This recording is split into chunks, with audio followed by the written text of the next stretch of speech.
எத்தனை வருஷம் முன்னாடியே அவருக்கு வந்து பிழைக்க முடியாதுன்னு சொல்லிட்டாங்க சார் டாக்டர்.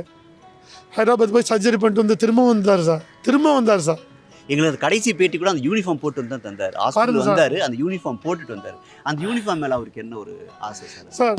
அந்த யூனிஃபார்ம் சார் அவருக்கு பேருக்கு முன்னாடி, அவர் பேர் பின்னாடி தான் சார். கராத்தேங்கிறது தான் சார் முன்னாடி. கராத்தே உசைனி தான் சார் எல்லாருக்கும் தெரியும். சாதாரண உசைனின்னா 100 பேர் இருப்பாங்க சார். உசைனி 100 பேர் இருப்பாங்க சார்.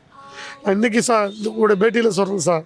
இன்றைக்கி சொல்கிறேன், அவர் கராத்தே நிறைய உங்களுக்கு இன்டர்வியூ கொடுத்தாரு. வில்வித்தை வந்து இருக்கணும், நடிகர் விஜய்க்கு கொடுத்தாங்க, இது டெபுட்டி சிஎம்க்கு எல்லாருக்கும் கொடுத்தாங்க வில்வித்தை, வீட்டுக்கு ஒரு வில்வித்தை ஒன்று.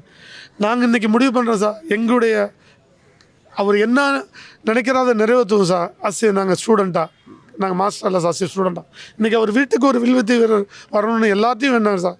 யாருமே அவரை திரும்பி பார்க்கல சார். இன்றைக்கி நாங்கள் சொல்கிறோம் சார், இன்றைக்கி எல்லா கராத்தே மாஸ்டர்ஸும் இன்றைக்கி நாங்கள் சொல்கிறோம் சார், நாங்கள் கராத்தே எடுக்கிறோமோ இல்லையோ எல்லா ஸ்கூல்லையுமே வில்வித்தை சொல்லிக் கொடுத்து ஃப்ரீயாக சொல்லிக் கொடுக்குறோம் சார். எல்லாரையும் எங்களை கராத்தே வீரர் மட்டும் ஆக்கலை சார்.